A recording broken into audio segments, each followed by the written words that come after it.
Dan marilah kita ikuti bersama tata ibadah khusus hari ini. Pujilah Tuhan, hai jiwaku.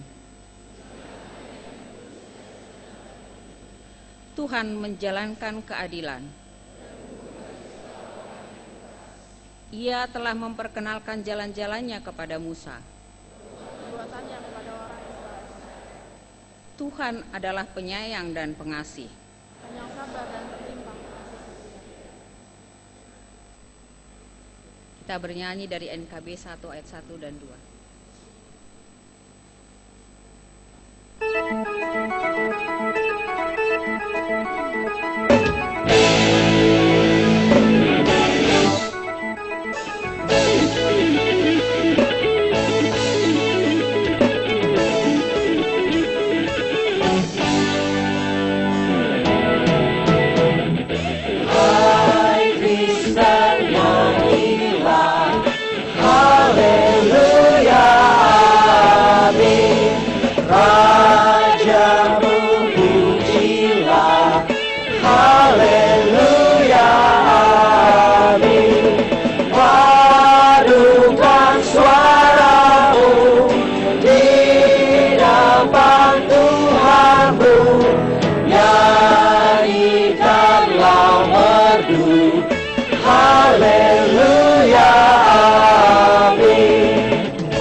Jemaat Tuhan, kita awali debat ini dengan pengakuan demikian. Pertolongan kita adalah dalam nama Tuhan yang menjadikan langit dan bumi.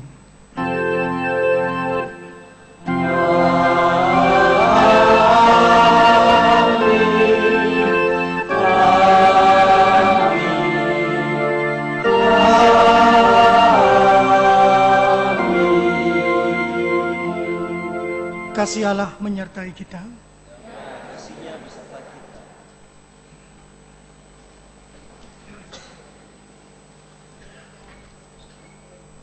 Sepuluh hukum Tuhan. Jangan ada padamu Allah lain di hadapanku.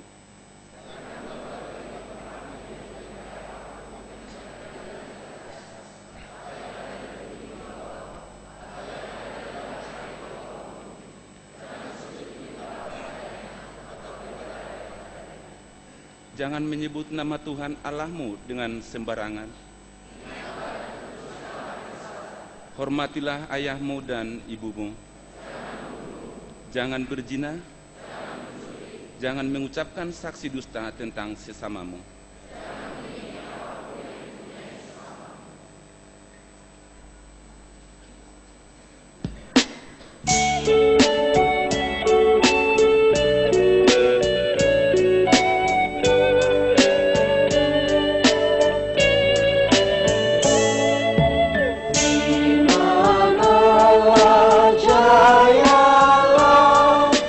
Sampai ujung dunia.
kesalahan dan dosa kita di hadapan Tuhan. Mari kita berdoa.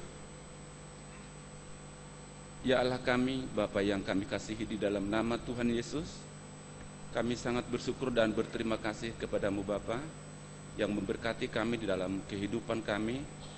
Hingga pada saat ini juga Tuhan, kami boleh berada di tempat-Mu yang kudus ini. Semuanya ini Tuhan karena penyertaan Tuhan.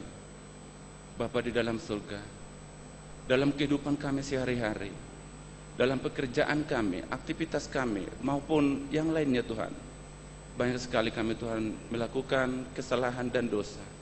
Banyak sekali kami Tuhan mengecewakan hati Tuhan. Bapa di surga, dengan memberanikan diri menghadapi tatamu yang kudus, kami datang ke hadapan-Mu untuk minta pengampunan. Ampunilah kami Bapa, yang kami lakukan melalui hati kami, pikiran kami, tangan kami, bahkan kaki kami juga Tuhan berdosa kepadamu. Bapa di dalam surga, Bapa yang penuh kasih, kami mohon pengampunan daripada-Mu.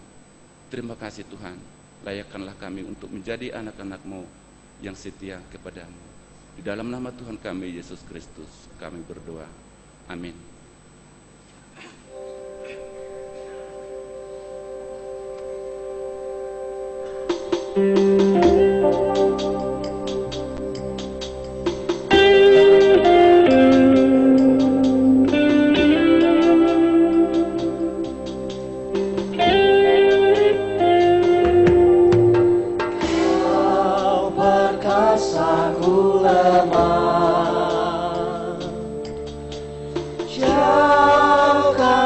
Dari celah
Jemaat Tuhan, berita anugerah kita boleh terima demikian. Karena begitu besar kasih Allah akan dunia ini, sehingga Ia telah mengaruniakan anaknya yang tunggal, supaya setiap orang yang percaya kepadanya tidak binasa, melainkan beroleh hidup yang kekal. Sebab Allah mengutus anaknya ke dalam dunia bukan untuk menghakimi dunia, melainkan untuk menyelamatkannya oleh Dia. Demikianlah berita anugerah dari Tuhan.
So loved the world, He gave His only Son to die on Calvary's tree, from sin to set me free.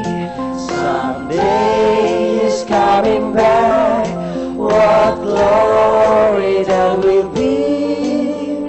Wonderful His love for me.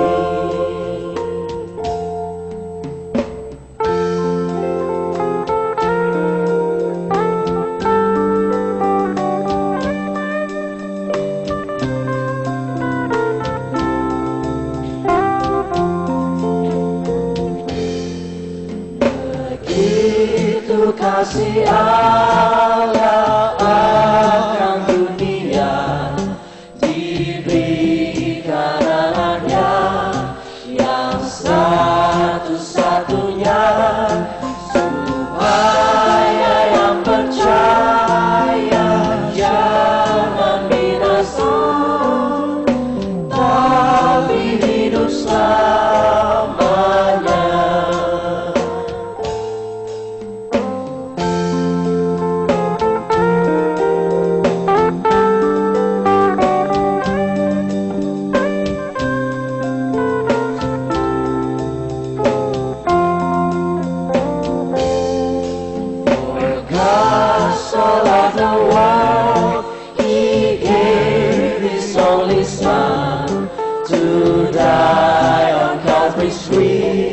From sin to set me free. Someday He's coming back, what glory there will be. Wonderful His love for me.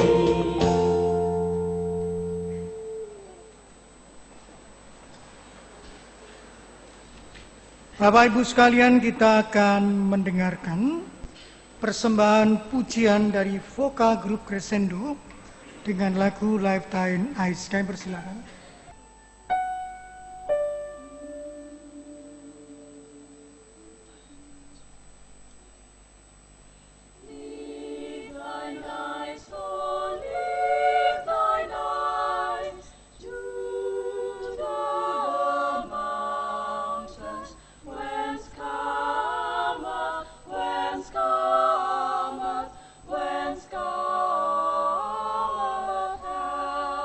Thy help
Bapa Surgawi, Engkau senantiasa mencurahkan berkat-Mu.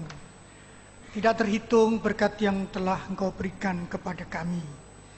Maka saat ini kami rindu untuk boleh mengalami pengenalan lebih jauh, supaya kami dapat mengerti apa yang ingin Tuhan berikan pesan kepada kami yang bisa kami lakukan. Berkatilah Tuhan umat-Mu yang telah datang dan ingin memperoleh petunjuk-petunjuk daripada-Mu. Dalam nama Tuhan Yesus kami menyerahkan seru doa kami. Amin. Bapak Ibu, izinkanlah saya memperkenalkan diri. Saya Pendeta Budi Punarto dari GKI Ngurah Kediri.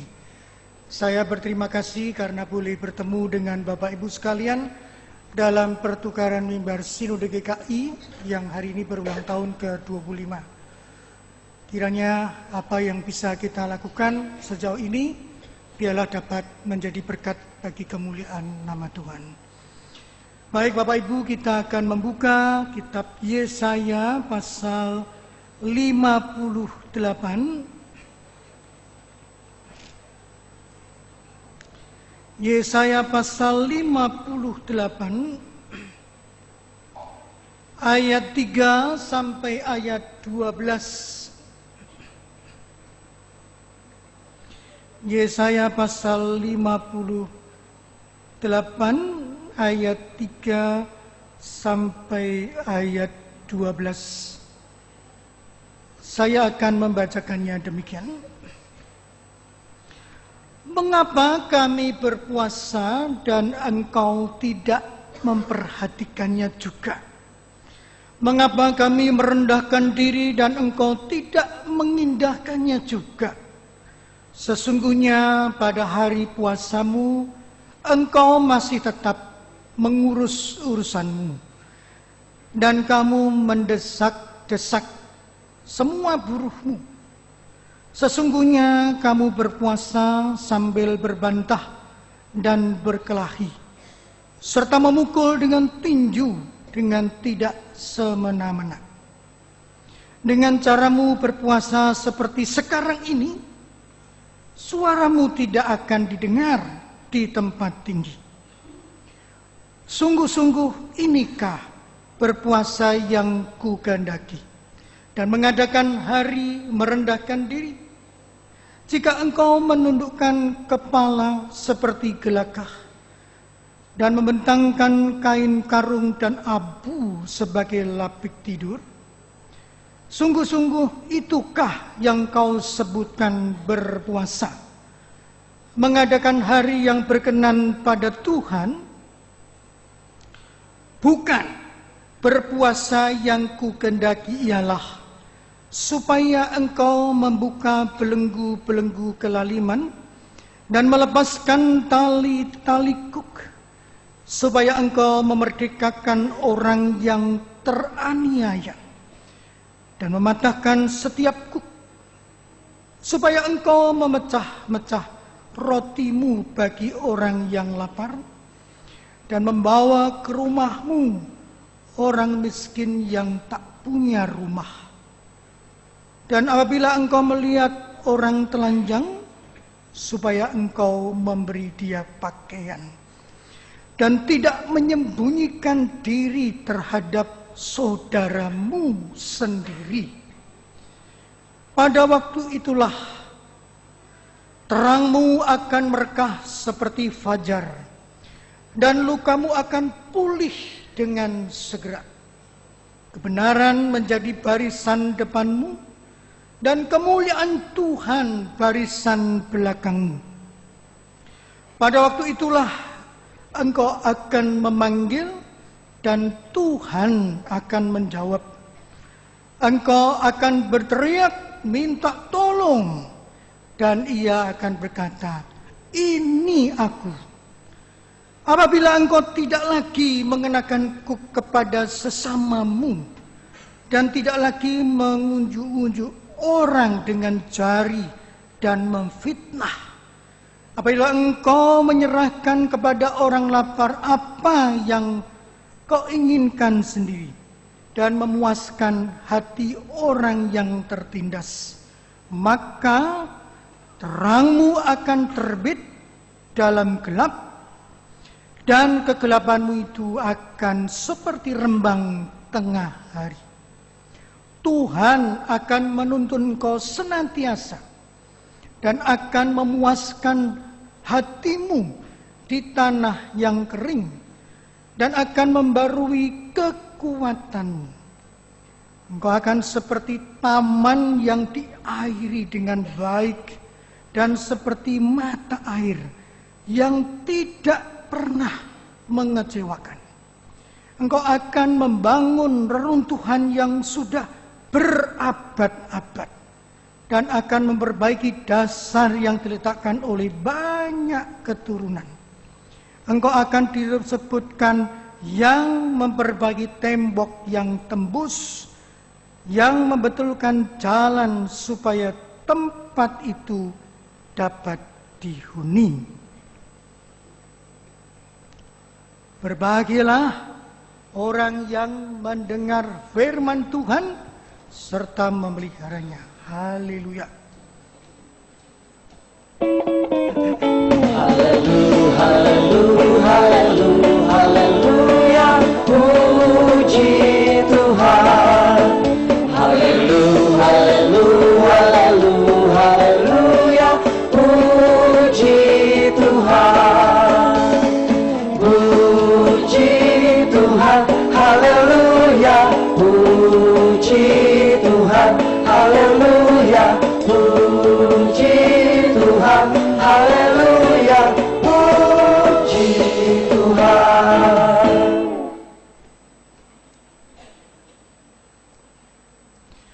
Bapak, Ibu, Saudara yang kekasih di dalam Tuhan Yesus, kita sebagai bagian dari masyarakat Indonesia harus bersyukur dan bergembira karena masyarakat Indonesia masih menjalankan ibadah agamanya.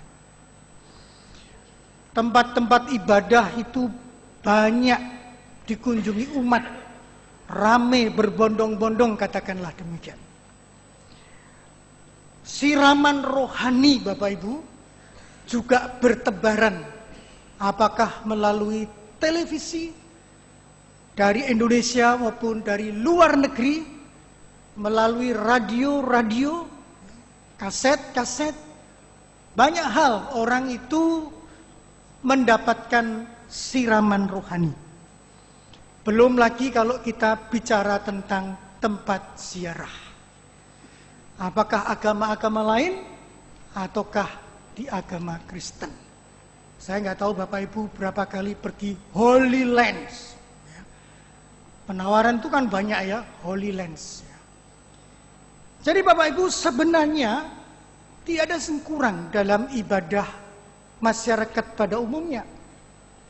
Tapi yang ganjil itu begini Bapak Ibu. Kenapa ya? Kok masih ada korupsi? Bahkan yang korupsi itu bukan orang biasa. Orang terhormat, pernah jadi teladan lagi. Jadi kalau dipikir-pikir, apa kehidupan agamanya itu enggak ngamper atau bagaimana? Itu satu Bapak Ibu. Lalu Bapak Ibu memperhatikan kesaksian dari keluarga anggota polisi, di mana bapaknya ditembak oleh beberapa orang yang tidak dikenal. Itu menjadi sebuah pertanyaan bagi saya pribadi. Kok sampai sebegitunya bahwa di negara yang katakanlah menyembah Tuhan yang esa itu masih ada orang yang tega-teganya menghabisi aparat negara, yang adalah juga ikut mengayomi masyarakat. Kok tidak ada pikiran kalau seandainya itu keluarganya sendiri yang ngalami kayak gitu, itu terus bagaimana? Rasa-rasanya kok tidak ada penyerahan diri atau ya saya mengaku Pak, saya ini yang membunuh misalnya gitu. Belum ada itu. Ya. Dan kesannya itu biasa-biasa saja. Tapi kalau kita lihat pergumulan dari keluarga korban, itu siapa yang tidak merasa sedih tentang kehidupan keluarga itu sendiri, masa depan anak-anaknya juga itu akan menimbulkan perasaan-perasaan paling tidak negara ini kurang aman dalam tanda kutip ya. Lawang aparat saja bisa meninggal. Lah kalau kita ini terus bagaimana itu? Bapak Ibu, kalau kita pikir lebih jauh, ini yang agak sedikit apa ya? Ya kadang-kadang membuat kita tuh kok bisa gitu ya. Bapak Ibu, kira-kira hari Jumat yang lalu, ketika Kapolres Sidoarjo itu bersama dengan Ketua DPR Sidoarjo, dia meresmikan rambu lalu lintas, dilarang parkir di Jalan Pahlawan itu. Apa yang terjadi Bapak Ibu? Ternyata sorenya sudah banyak yang parkir. Jadi berarti upacara peresmian itu tidak ada gunanya Bapak Ibu. Ngabis-ngabisin duit aja itu ya, nggak ada gunanya. Dan lebih parah lagi, apa masyarakat kita ini sudah tidak bisa membaca tanda P yang dipalang itu kira-kira, sehingga podo parkir di situ. Yang lebih jauh lagi, ini perasaannya itu bagaimana? Ditertibkan tidak mau. Siapa yang tidak mengeluh Bapak Ibu kalau punya mobil berhadapan dengan sepeda motor? Wah, semua pada mengeluh. Karena kalau orang naik sepeda motor kan siksak, lalu jalan sana, jalan sini, seperti jalannya dewi gitu ya. Nah kita ini kadang-kadang mbok yao gitu ya. Mbok minggir saidi lah, mbok diberi kesempatan orang lain itu biar bisa berjalan. Tidak ada Bapak Ibu.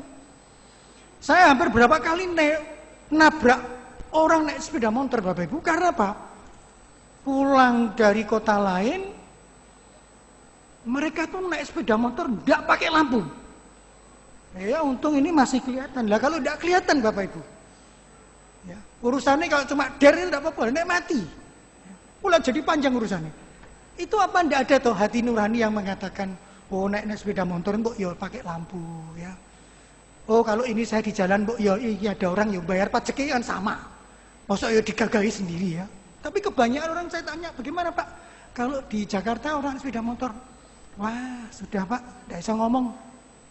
Mereka tuh seperti yang punya jalan sajalah. Ya. Apa tidak ada toh perasaan-perasaan kalau beribadah itu harus mengasihi orang lain, mendahulukan orang lain? Apa tidak ngamper itu ajaran agama itu? Apa seperti itu negara kita ini Bapak Ibu? Saya nggak tahu ini, Bapak Ibu yang lebih tahu jawabannya barangkali ya.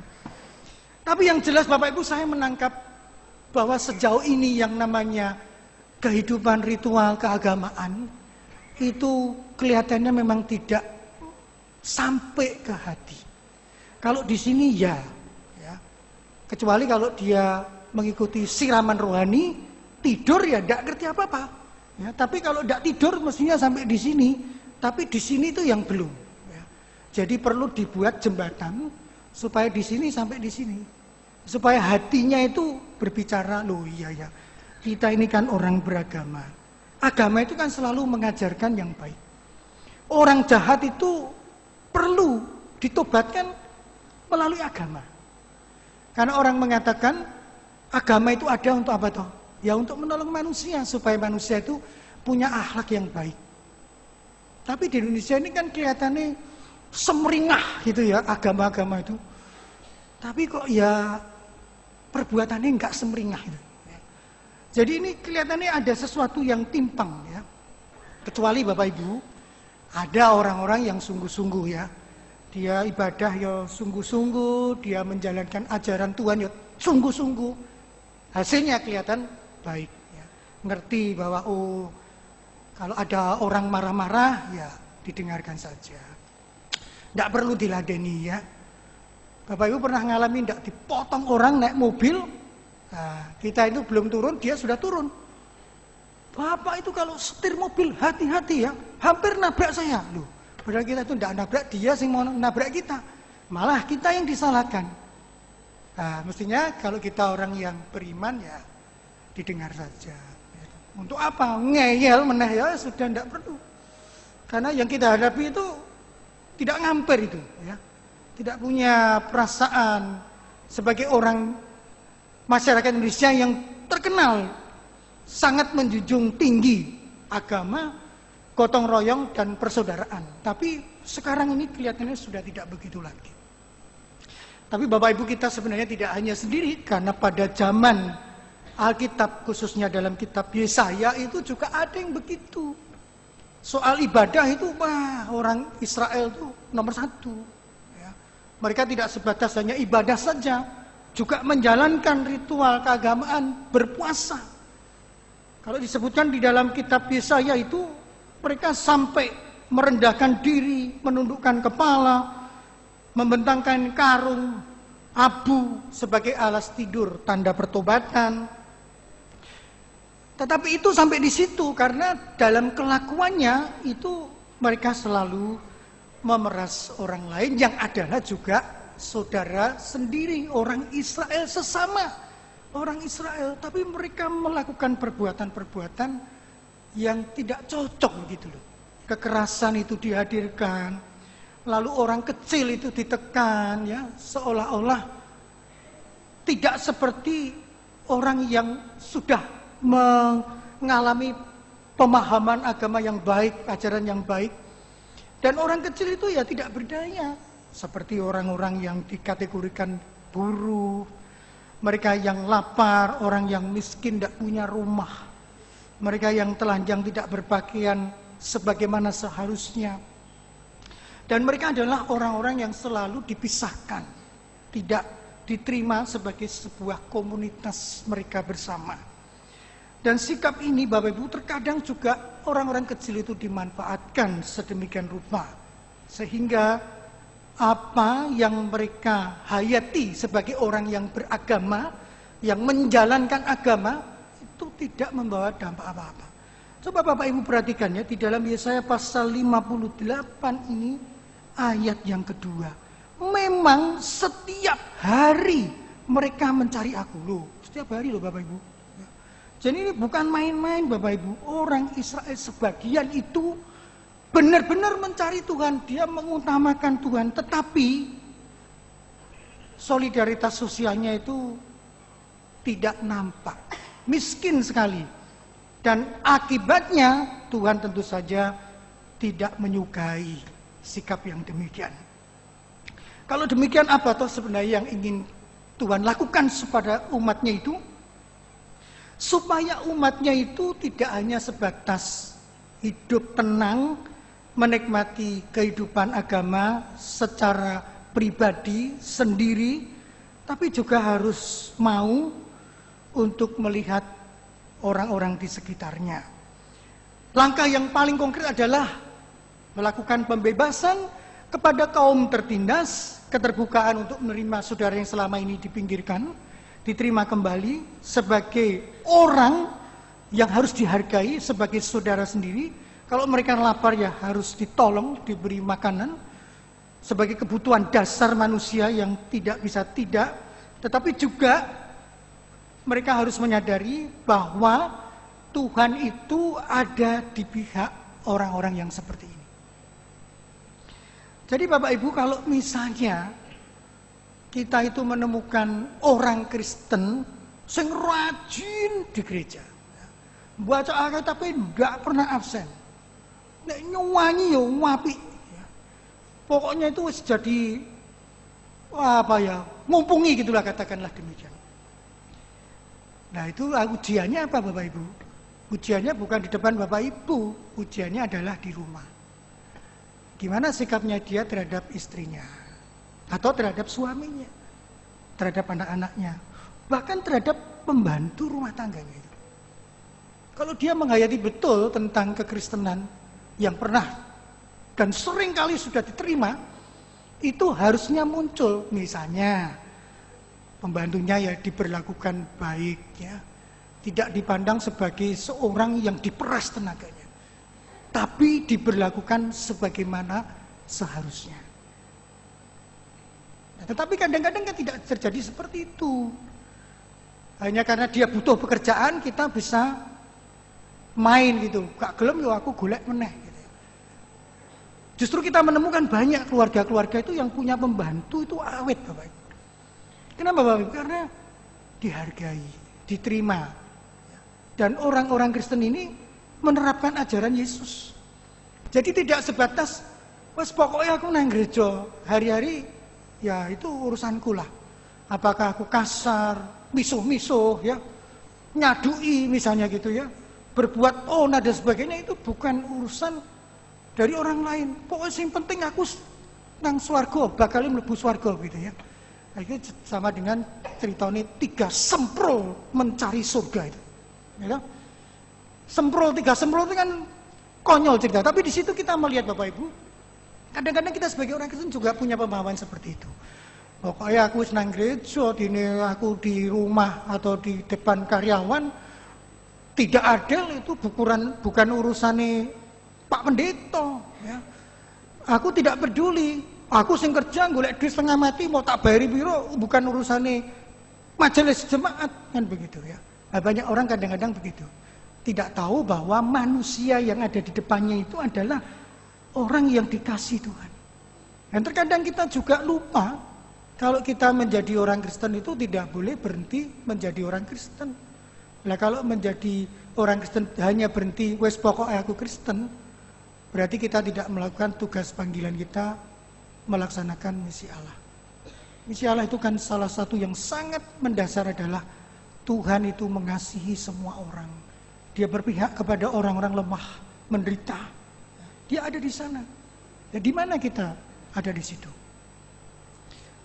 Nah, karena itu Bapak Ibu, kita harus membangkitkan diri ya. Kalau di sini pakai istilahnya kan membangunkan diri. Seolah-olah mau digambarkan kita ini nyaman duduk ya. Artinya kita sudah jadi orang Kristen lama ya.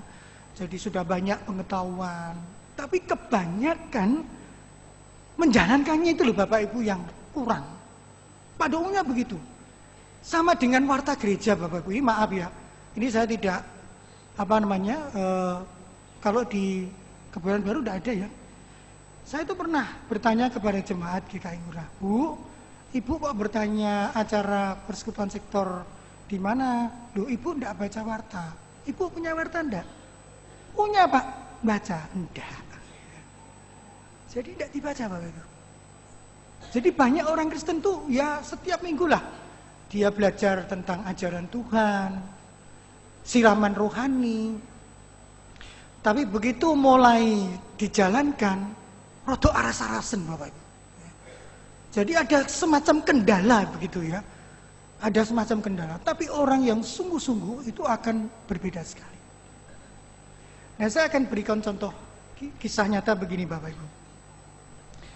Saya di Ngurah Kediri itu Bapak Ibu, biasanya suka makan tahu lontong.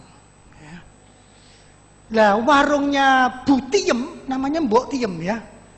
Itu setiap sore buka tahu lontong. Nah, suatu hari saya mampir ke warungnya Mbok Tiem. Pak Pendeta sudah dengar kalau kata saja namanya Pak Surya itu orang yang gimana ya Pak? Pokoknya itu udah karu-karuan gitu, udah baik lah orang itu. Nah, ini belakangan ke gerejanya Pak Pendeta. Oh iya Bu, saya tahu. Wah, bersyukur kalau gitu. Loh, kenapa Mbok Tiem kok bersyukur?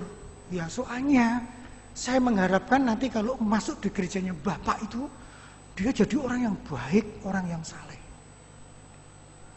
Nah, ternyata memang betul Pak.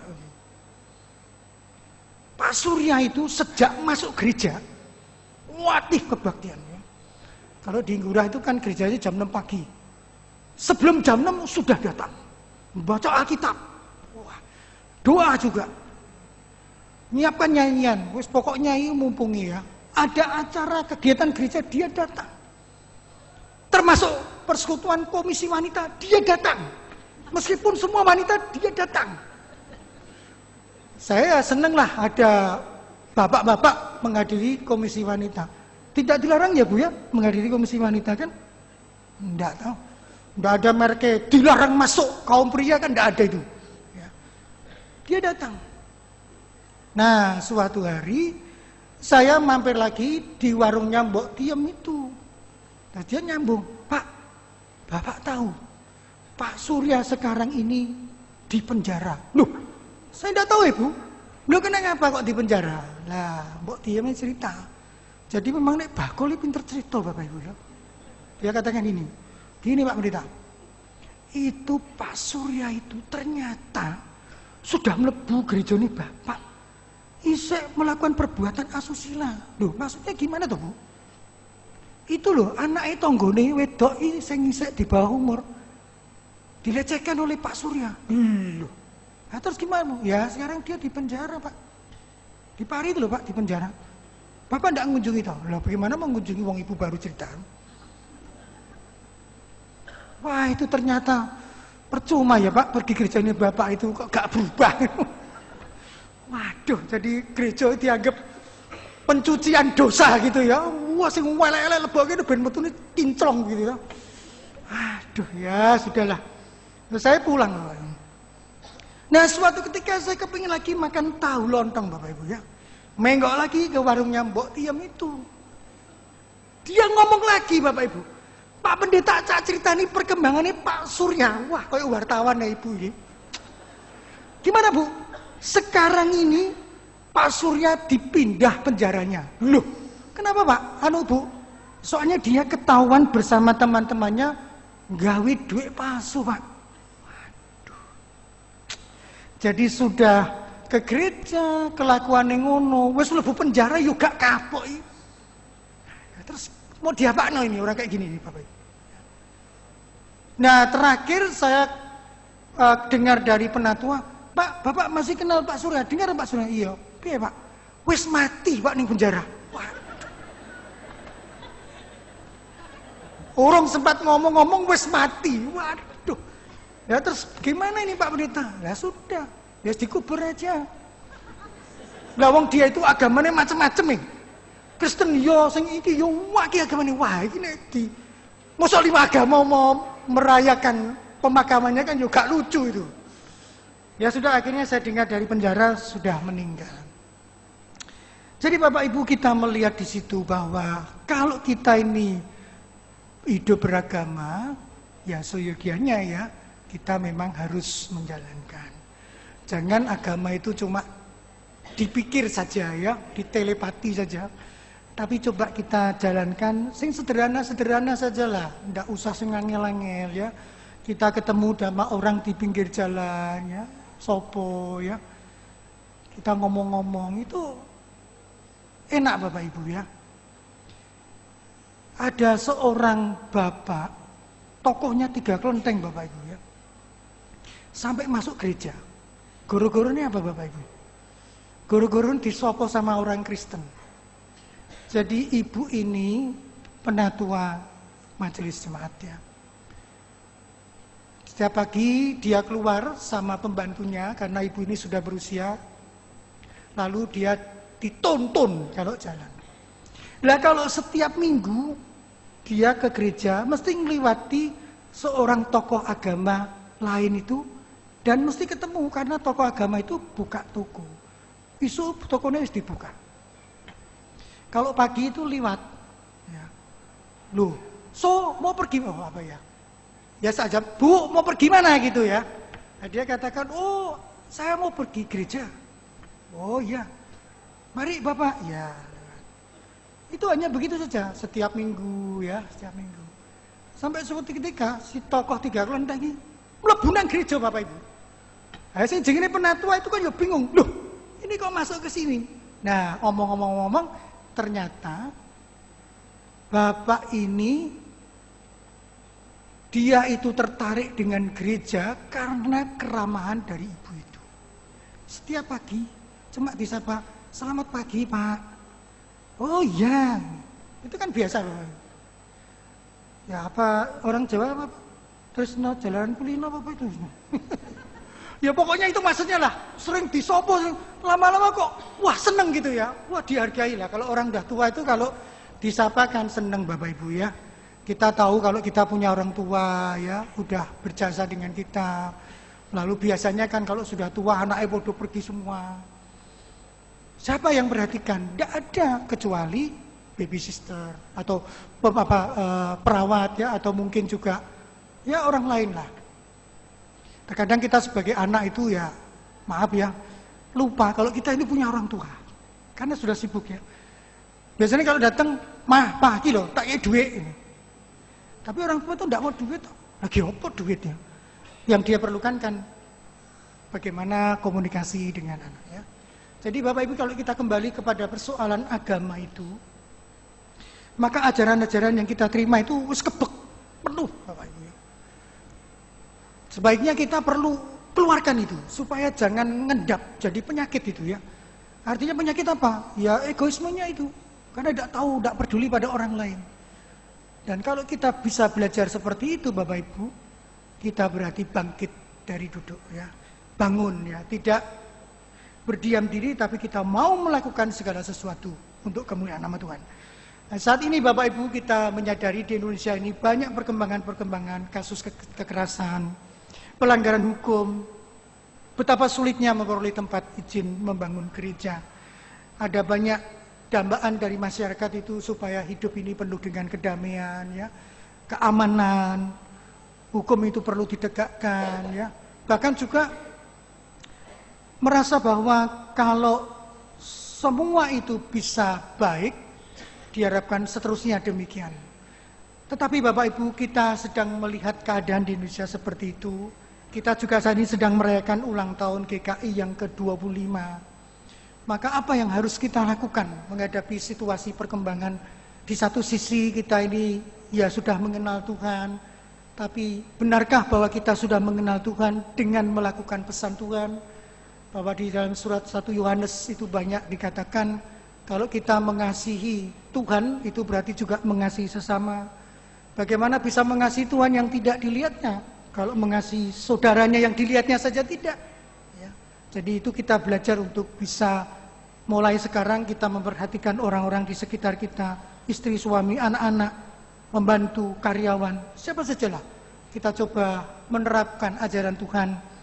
Supaya pada akhirnya Bapak Ibu kita bisa menjadi orang itu tidak sebatas hanya sing penting nang gereja, sing penting wis duwe karcis masuk surga.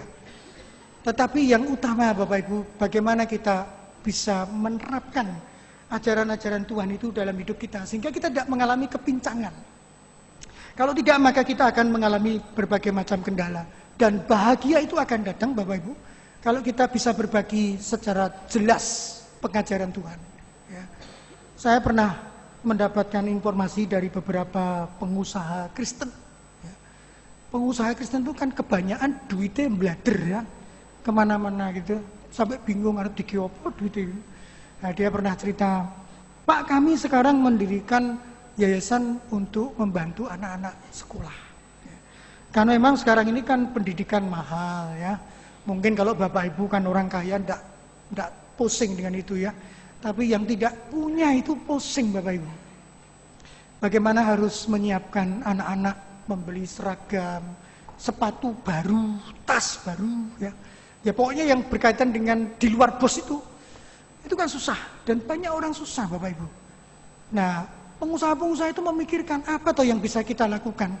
Kita ini sudah sering loh mendengar ajaran-ajaran Tuhan, apa sih? Nah, akhirnya mereka punya pemikiran, yuk kita gabung uang kita, mari kita buat proyek membantu masyarakat yang memang mengalami kesulitan. Sehingga ketika mereka itu menyalurkan dana-dana itu, mereka juga mengalami sejahtera. Ya. Sebab ajaran Tuhan selalu mengatakan lebih berbahagia memberi daripada menerima. Benar ya Bapak Ibu ya? Enak mana atau memberi atau menerima Bapak Ibu? Memberi, tenane loh ini ya. Gue tak todong Pak mau membantu anak sekolah teologi butuh dana. Oh, jangan saya Pak pendeta. Jadi Bapak Ibu kita belajar bersama bahwa di tengah-tengah hidup kita ini sebenarnya kalau kita mau buka mata loh ya, banyak orang yang susah. Susahnya bukan soal materi saja loh Bapak Ibu. Kesepian enek ya, ditinggal mati orang yang dicintai, tidak dianggap sama anak-anak. Boleh wis tuwek ya. Terus gak dianggap itu ya ada yang seperti itu. Jadi problem itu wakil Bapak Ibu. Tapi kadang-kadang kita merasa, wah Pak Pendeta kok mikiri orang lain, wah mikiri awake dhewe wakeh masalah. Betul, tidak ada entek Bapak Ibu ya. Kok mikir orang lain, mikir awake sendiri tidak ada entek. Justru disitulah tantangannya. Kalau kita tidak memikirkan orang lain, tidak bahagia. Kenapa Bapak Ibu? Dengan memikirkan orang lain berarti kita belajar menjadi berkat bagi orang lain. Menyenangkan Bapak Ibu. Banyak orang-orang yang selama ini loh, ada seorang bapak itu pernah bercerita, kok gak dari dulu toh Pak Pendeta ngajak saya pelayanan, kok gitu. Lalu kenapa? Bu dari dulu lah saya seneng, ya, meskipun ujiannya sudah tua, ya, tapi dia seneng dijak kunjungan. Ayo Pak ikut kunjungan, oh iya. Ya, jadi dia merasa, oh ternyata banyak ya persoalan-persoalan di jemaat. Kelihatannya kan sepele Bapak Ibu, tapi dengan diajak begitu, dia bersuka cita. Bahkan Pak Pendeta ini gak bawa Alkitab, dia bawa Alkitab Pak Pendeta. Jemaat ya. Pak Pendeta nih, saya tidak bawa Alkitab, dia yang bawa Alkitab. Mari Pak Pendeta. Wah saya rada malu ya, pendeta ini orang bawa Alkitab kunjungan. Bapak yang sudah berumur tuh bawa Alkitab. Kenapa? Ketika kunjungan dia membacakan Alkitab. Saya mau bagi berkat. Waduh, Pak Pendeta ini orang bagi berkat. Cuma mendoakan ini dia bagi berkat. Saya tadi pagi itu dapat firman ini Pak Pendeta, saya tak berbagi sama yang saya kunjungi loh, kayak gitu. Jadi dia merefleksikan pergumulan-pergumulan penghayatannya dengan Tuhan itu dituangkan dan dia senang sekali. Coba Bapak Ibu renungkanlah ya. Kalau kita ini cuma berorientasi hanya di rumah saja, ngutek-ngutek itu ketemu bojone meneh, ketemu anake meneh, pembantu meneh, metu jopo ya Pak parkir iku meneh. Bolak-balik ngono juweh ya. Apa ya? Bosen gitu ya. Tapi kalau kita lihat warna-warni kan loh beda. Seperti Bapak Ibu kalau hari Minggu tertentu kan pergi mall toh. Ngopo kok pergi mall Bapak Ibu? Ya ada maksudnya. Ada refreshingnya ya toh. Ibu-ibu juga sama kok. Nek gak pernah diperhatiin bapaknya, gak pernah diajak. Piye toh Bapak iku meneng wae. Ayo toh Pak kita lunga. Lu nanti wis pokoke metu kok omah. Bosen aku bendina kon ngurusi arek-arek ya. Jadi itu beda Bapak Ibu ya. Kita kalau hanya ngendap saja tentang pengajaran Tuhan, tidak dipraktikkan itu percuma Bapak Ibu. Dan itulah yang menjadi pesan yang ingin dikumulkan kita. Sehingga kita ingin menjadi jemaat yang sungguh-sungguh mempraktikkan ajaran Tuhan di tengah-tengah kehidupan kita ini. Yang kedua Bapak Ibu, untuk menjadi membangun diri, melaksanakan misi dan visi Tuhan, kita jangan lupa bahwa kita boleh hadir menjadi pembawa damai, bermurah hati ya. Sehingga kita bisa menghargai orang lain, menempatkan dia bagaikan anak kita, saudara kita. Itu kalau bisa terjadi begitu Bapak Ibu, itu sangat baik ya. Mengapa karyawan-karyawan itu ada sing awet, pembantu itu ada sing awet. Dia tidak mau keluar. Karena dia tahu kalau dia keluar dari rumah itu belum tentu dia menemukan majikan yang baik. Ada majikan itu yang memperhatikan pembantu sangat baik ya. Jadi dipikirkan ke depannya, memberi saran-saran, kamu kerja di sini tidak apa-apa, mau tidak kamu itu hasilnya disisihkan nabung. Ya. Jadi juragan ini sing mengusahakan supaya diberi pengertian-pengertian nabung untuk masa depan kamu. Ada yang nyekolaki ya, ada Bapak Ibu. Ya. Ada juragan-juragan Kristen yang baik ada, nyekolaki supaya dia jangan jadi pembantu terus, ya kan? Mestinya kan begitu Bapak Ibu ya. Supaya dia bisa mandiri jadi orang yang lebih bisa berkarya, tidak hanya sebatas mosok ya lahir sampai mati jadi pembantu dan janda lah ya. Kecuali kalau dia mengatakan saya terpanggil jadi pembantu Pak, ya itu beda ya. Tapi kalau dia mengatakan tidak, ya kita sebagai juragan itu harus memikirkan. Terakhir Bapak Ibu, saya ternyuh dengan pengakuan seorang bapak. Karena dia punya beberapa karyawan, usahanya besar Bapak. Omsetnya gede banget Bapak itu. Pernah saya kunjungi ke rumahnya di Jakarta, di Surabaya. Saya katakan ini, Pak, ya boh, ya gini Pak, terus mari karyawanku tak kelompok ke semua. Saya beritahu, sudah kalau kamu punya kesulitan, kamu ngomong saja. Dan ternyata karyawan-karyawan itu punya banyak persoalan. Dan dia ikut memikirkan. Gak cuma mikirkan saja Bapak Ibu, ya dia bantu. Misalnya yang dia ceritakan, sing itu Pak yang duduk sebelah sana, itu saya kasih uang 50 juta. Karena dia bilang butuh duit untuk beli rumah. Kalau dia kontrak itu kan sayang uangnya. Jadi dia punya uang sekian kurang, sama bosnya, sudah kamu tak pinjemi 50 juta, kamu bayar nanti diatur. Bosnya itu sangat baik Bapak Ibu. Kenapa kok bisa begitu Bapak Ibu? Ya karena dia menghayati firman Tuhan itu dengan hidup, ajaran itu hidup itu. Jadi kalau saya kunjung ke situ, bukan saya sing khotbah, dia sing khotbah ke saya Bapak Ibu. Oh ceritanya macam-macam. Nah itulah, saya senang sekali karena banyak orang Kristen yang tidak duduk manis tetapi berdiri, ya, bergerak, sehingga akhirnya nama Tuhan dipermuliakan. Kiranya ulang tahun ini akan menggerakkan kita bersama, membangkitkan kita supaya kita boleh memuliakan nama Tuhan. Tuhan memberkati kita. Amin.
Jemaat mohon bangkit berdiri.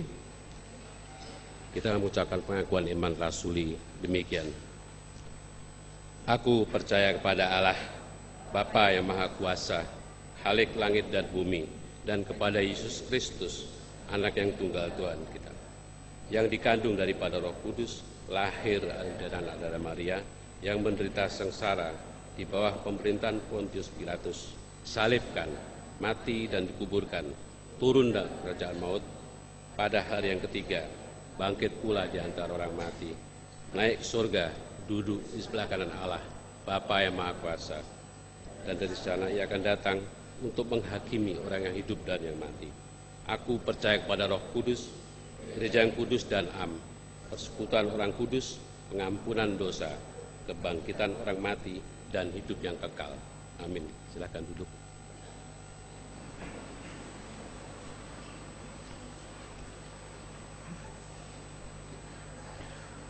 Bapak Ibu sekalian, kita akan menaikkan doa syafaat. Mari kita berdoa. Bapak, terima kasih kalau Engkau sudah menolong perjalanan GKI sehingga dapat menjalani ulang tahun yang ke-25. Kami sadar Tuhan ada banyak kekurangan dan kelemahan kami. Setidaknya persoalan-persoalan intern yang menyangkut tentang pergumulan dan perjalanan gereja GKI. Untuk mempertahankan kesatuan bukanlah sebuah hal yang mudah, meskipun itu adalah sebuah keharusan. Di pihak lain kami juga menyadari untuk mendapatkan tugas panggilan Tuhan, melaksanakan misi Allah di tengah dunia yang penuh dengan tantangan dan pergumulan, maka panggilan ini tidak pernah bisa selesai. Membutuhkan sebuah proses dan terus-menerus. Dan kami bersyukur Tuhan mengingatkan kami, agar kami tidak hanya berorientasi kepada kehidupan di jeruji tempat kami saja. Karena banyak hal yang bisa kami lakukan di luar. Karena itulah Injil Tuhan menjadi bagian yang sangat penting, agar kami membawa misi Tuhan, yang menghadirkan keselamatan, yang memberikan damai sejahtera, yang menolong umat Tuhan yang tersingkirkan dan menderita. Kiranya Tuhan, pesan firman-Mu akan selalu menolong kami, supaya kami jangan menjadi umat-Mu yang duduk manis, tidak melakukan apa selain hanya menunggu panggilan Tuhan. Pada saat ini Tuhan, kami juga ingin mendoakan untuk perjalanan bangsa dan negara kami. Kami menyadari betapa tidak mudahnya mengatur begitu banyak orang. Namun biarlah Tuhan, apa yang sudah dilakukan oleh pemerintah sejauh ini, kami bisa tetap memberikan nilai-nilai dan penghargaan yang baik. Kami rindu supaya kesatuan dan persatuan dapat tetap dipertahankan. Bahkan apapun yang bisa kami lakukan sebagai bentuk sumbangsih bagi perjalanan bangsa dan negara kami, bolehlah senantiasa kami hadirkan di tengah-tengah masyarakat yang memang menghadapi persoalan-persoalan yang begitu kompleks. Kami juga rindu Tuhan supaya kehidupan kerukunan umat beragama dapat terhayati dengan baik. Sehingga tidak ada suatu kesan bahwa mayoritas harus menindas minoritas. Minoritas harus menerima keputusan mayoritas. Sebaliknya biarlah kami boleh berdiri sebagai satu persaudaraan anak bangsa yang saling bergandengan tangan untuk menghargai perbedaan-perbedaan dan memperkaya perbedaan itu sendiri bagi kesejahteraan umat manusia khususnya di Indonesia. Kami juga menyerahkan Tuhan akan pelaksanaan bulan seni gereja yang pada hari ini menjadi bagian akhir dari rentetan selama sebulan. Banyak hal yang telah dipelajari dan dikumulkan, dan bagaimana jemaat juga boleh melihat perbedaan warna-warni, juga kehidupan musik, seni yang sangat beragam. Semuanya akan menolong kami untuk bisa menghargai perbedaan dan menjalin kerjasama. Tapi juga bisa kami belajar supaya melalui seni dan budaya dapat memuliakan nama Tuhan, menaikkan puji-pujian dengan berbagai variasi. Kami tetap mendoakan Tuhan supaya usai bulan seni gereja, tidak menjadi sesuatu yang berakhir, tetapi tetap menjadi sesuatu yang bisa diapresiasi, dikembangkan untuk masa-masa yang mendatang. Kami bersyukur karena melalui seni dan budaya, Injil Tuhan pun bisa diberitakan.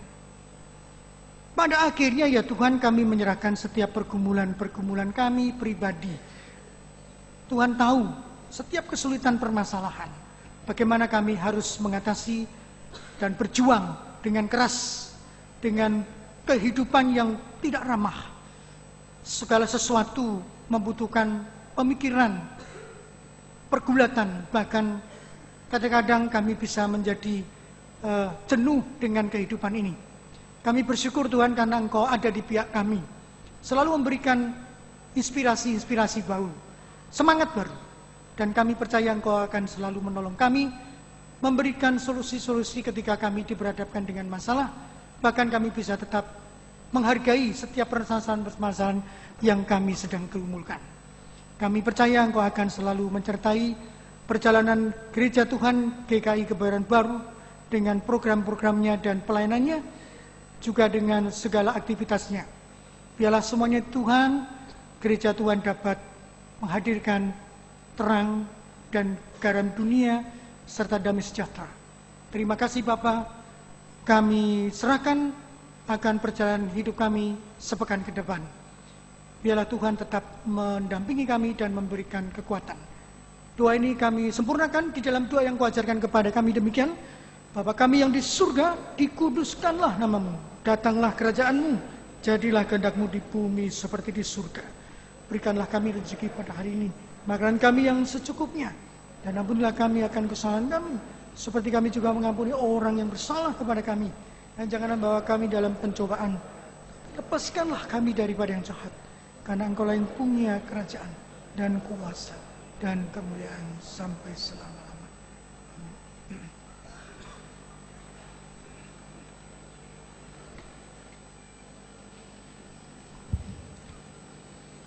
Kini tiba saatnya kita memberikan persembahan kita, dan sebagai nas persembahan diambilkan dari 2 Korintus pasal 8 ayatnya ke-12 sampai 15 demikian. Sebab jika kamu rela untuk memberi, maka pemberianmu akan diterima.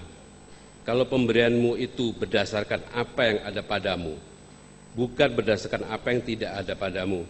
Sebab kamu dibebani, bukanlah orang-orang lain mendapat keringanan, tetapi supaya ada keseimbangan. Maka hendaklah sekarang ini kelebihan kamu mencukupkan kekurangan mereka, agar kelebihan mereka kemudian mencukupkan kekurangan kamu, supaya ada keseimbangan, seperti ada tertulis, orang yang mengumpulkan banyak tidak kelebihan, dan orang yang mengumpulkan sedikit tidak kekurangan.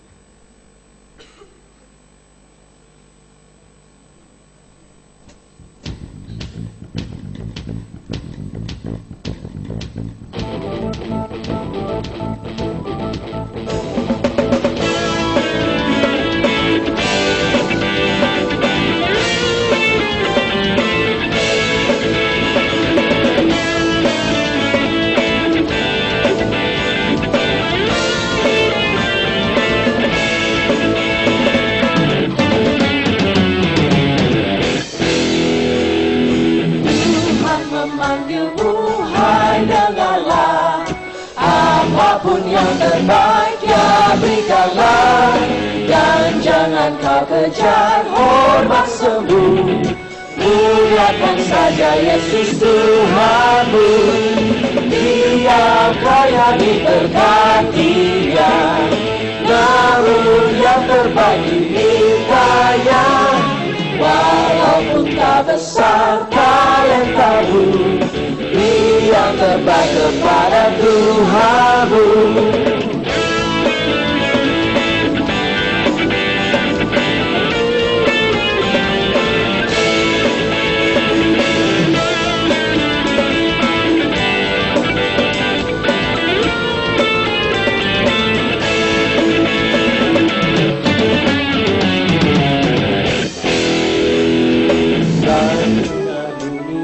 Jauhkanlah, dan jangan kau dengar godaannya.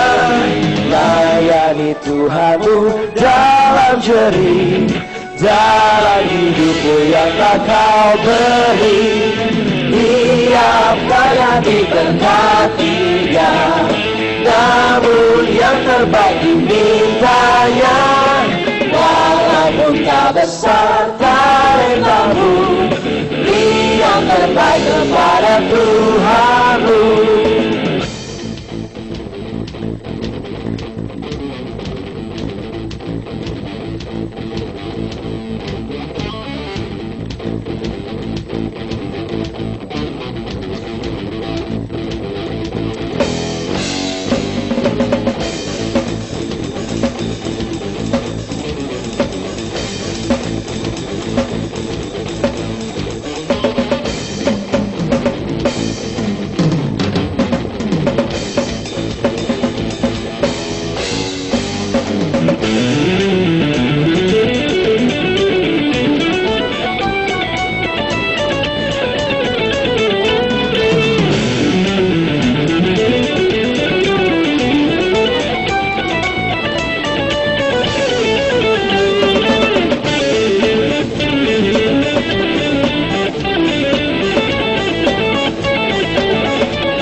Janjinya takkan lenyap, bahwa mahkota milikmu tetap.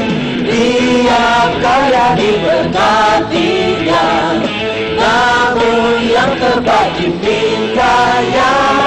Walaupun tak besar talentamu, beri yang terbaik kepada Tuhanmu.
Aku mohon bangkit berdiri.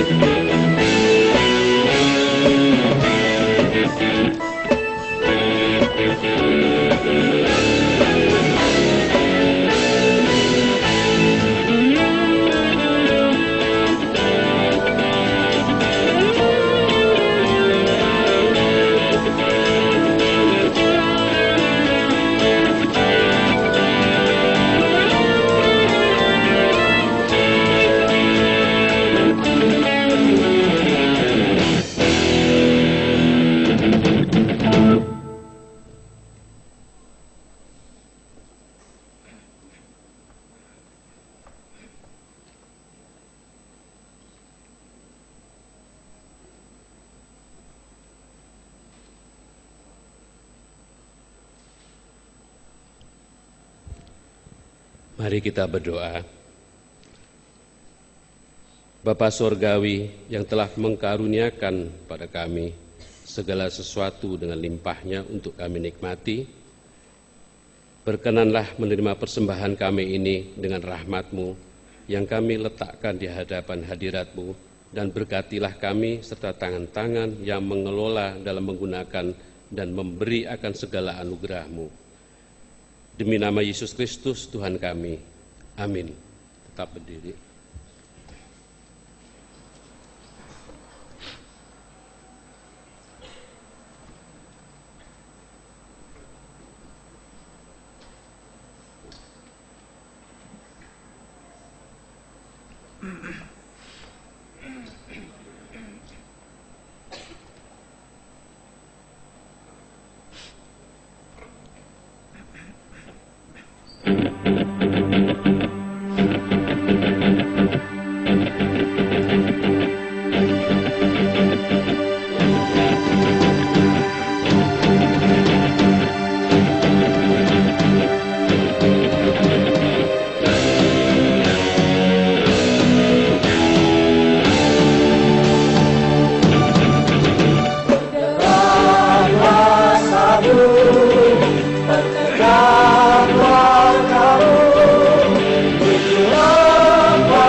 Pergilah, jadilah duta-duta kerajaan Allah di tengah dunia.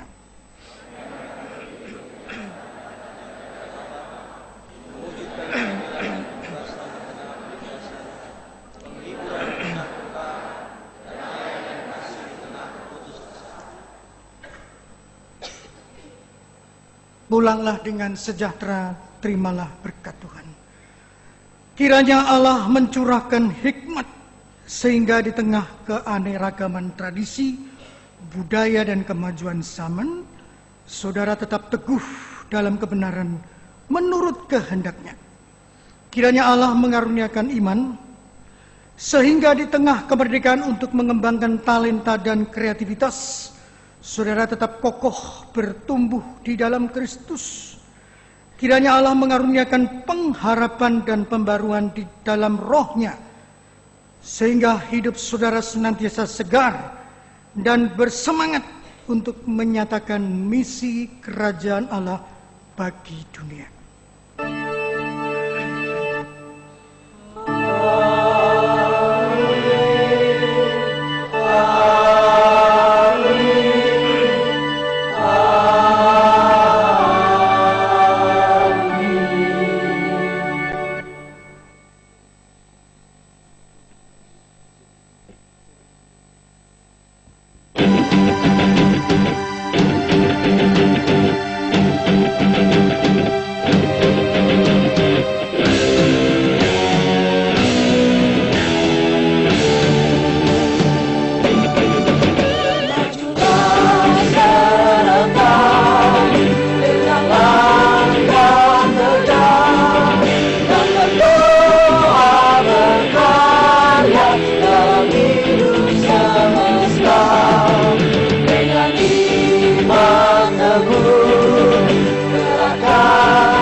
dan Indonesia.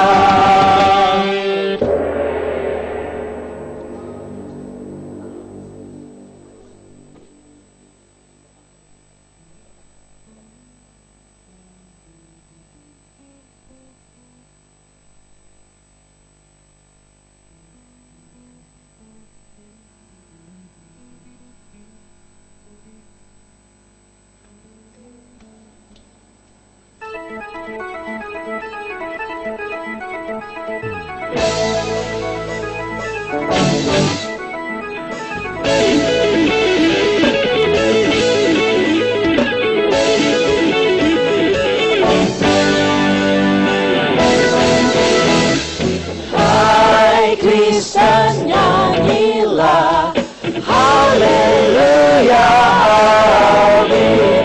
Rajamu pujilah haleluya, amin.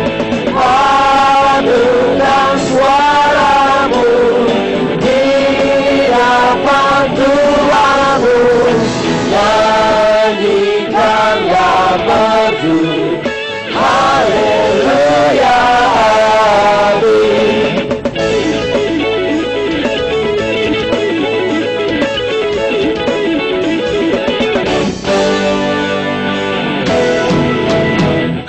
Hatimu angkatlah haleluya, amin.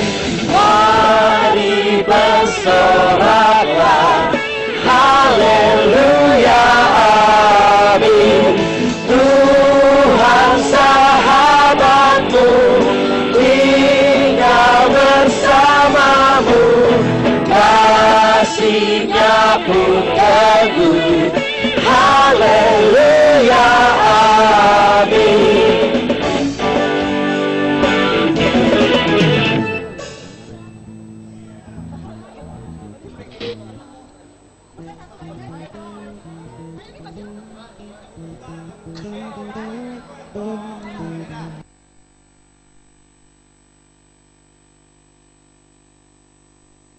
Dalam dirinya sendiri juga dari luar dirinya.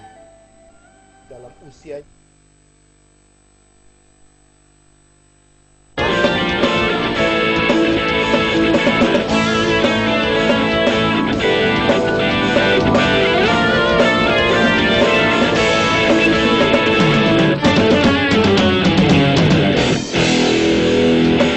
Tuhan memanggilmu, hai dengarlah, apapun yang terbaik ya berikanlah, dan jangan kau kejar hormat semu, muliakan saja Yesus Tuhanmu. Dia kaya diberkati dan lalu yang terbaik tinggalnya, walaupun tak besar talentamu, dia terbaik kepada Tuhanmu.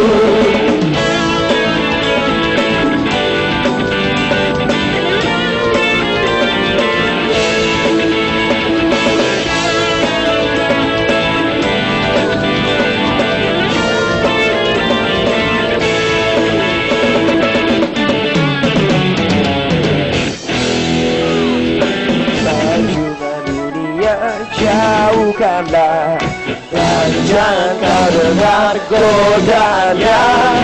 Layani Tuhanmu dalam jerih, dalam hidupmu yang kau pergi.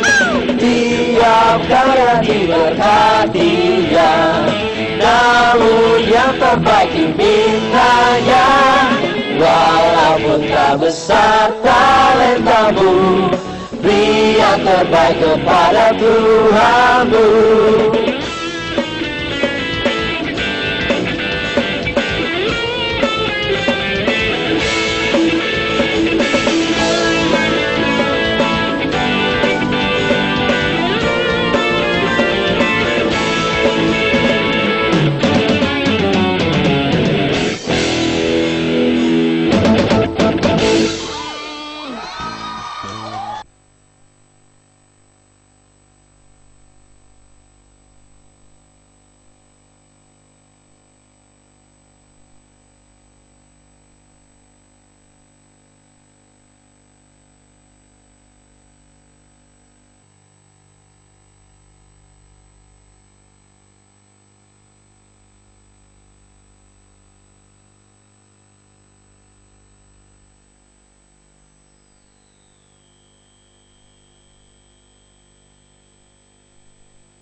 2014. Benar kata rekan saya Pendeta Calvin, selama 25 tahun GKI selalu ada tantangan-tantangan yang harus dihadapinya, baik dari dalam dirinya sendiri juga dari luar dirinya. Dalam usianya yang ke-25 tahun kali ini, GKI diantaranya menghadapi tantangan-tantangan ini. Pertama-tama, GKI terus berusaha mewujudkan mimpi dari para pendahulunya sejak penyatuan GKI, yaitu berdasar pada tata gereja dan tata laksana GKI, di samping tentu saja berdasarkan Alkitab. Kita mau semakin berjalan bersama dan bekerja sama ke depan untuk mewujudkan secara kehidupan bersama sebagai satu tubuh GKI. Dan tidak lagi terus-menerus masih cenderung berjalan satu-satu mengikuti sejarah sinode wilayahnya masing-masing di masa lampau. Yang kedua, GKI juga terus berusaha untuk bersikap arif dalam mengatasi persoalan beberapa jemaat GKI yang belum bisa mendapatkan izin atau belum bisa memanfaatkan tempat ibadahnya yang ada, tanpa menimbulkan berbagai masalah baru baik secara eksternal maupun secara internal. GKI selanjutnya juga masih berupaya untuk memenuhi kebutuhan jemaat-jemaat akan pendeta, baik jemaat yang belum memiliki pendeta maupun bagi jemaat yang ingin menambah jumlah pendetanya. Dari tahun ke tahun, kita harus mengakui kebenaran firman Tuhan. Tuaian banyak, pekerjaan sedikit.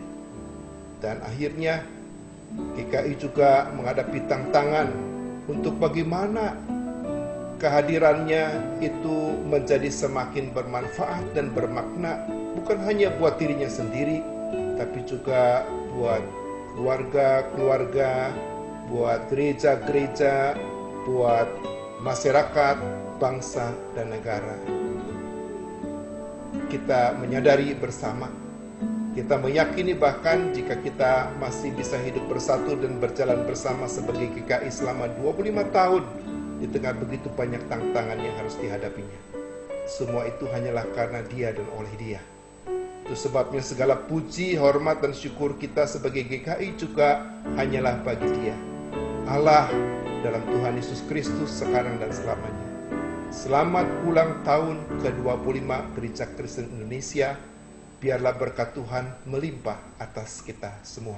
Selamat hari ulang tahun ke-25 Gereja Kristen Indonesia.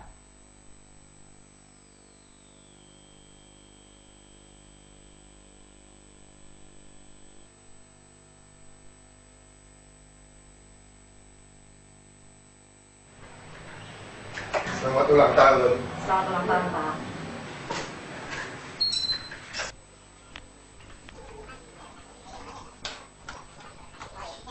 Selamat ulang tahun. Selamat ulang tahun juga, Pak. Selamat ulang tahun juga. Kolroy, halo Calvin. Apa kabar? Baik, selamat ulang tahun ya. Ulang tahun? Ya. Oh, GKI. Betul. Ya. Betul. Kolroy. Sini. Oke. Udah 25 tahun nih, Kolroy. Dan selama 25 tahun GKI sekarang sudah punya 222 jemaat. 19 klasis dengan 3 sinode wilayah. Ya, betul. Ya, ini berkat Tuhan. Boleh ya, Kolroy menyampaikan harapan kepada semua jemaat atas nama BPMS. Tentu saja. Boleh ya, oke. Apa harapan Kolroy ini kira-kira? Kepada setiap anggota dan simpatisan di seluruh jemaat GKI, mulai dari Batam sampai Denpasar, pertama-tama terimalah salam damai dan sejahtera dari kami, Badan Pekerja Majelis Sinode Gereja Kristen Indonesia, masa pelayanan 2010-2014. Benar kata rekan saya Pendeta Calvin, selama 25 tahun GKI selalu ada tantangan-tantangan yang harus dihadapinya, baik dari dalam dirinya sendiri juga dari luar dirinya. Dalam usianya yang ke-25 tahun kali ini, GKI diantaranya menghadapi tantangan-tantangan ini. Pertama-tama GKI terus berusaha mewujudkan mimpi dari para pendahulunya sejak penyatuan GKI, yaitu berdasar pada tata gereja dan tata laksana GKI, di samping tentu saja berdasarkan Alkitab. Kita mau semakin berjalan bersama dan bekerja sama ke depan untuk mewujudkan secara kehidupan bersama sebagai satu tubuh GKI. Dan tidak lagi terus-menerus, masih cenderung berjalan satu-satu mengikuti sejarah sinode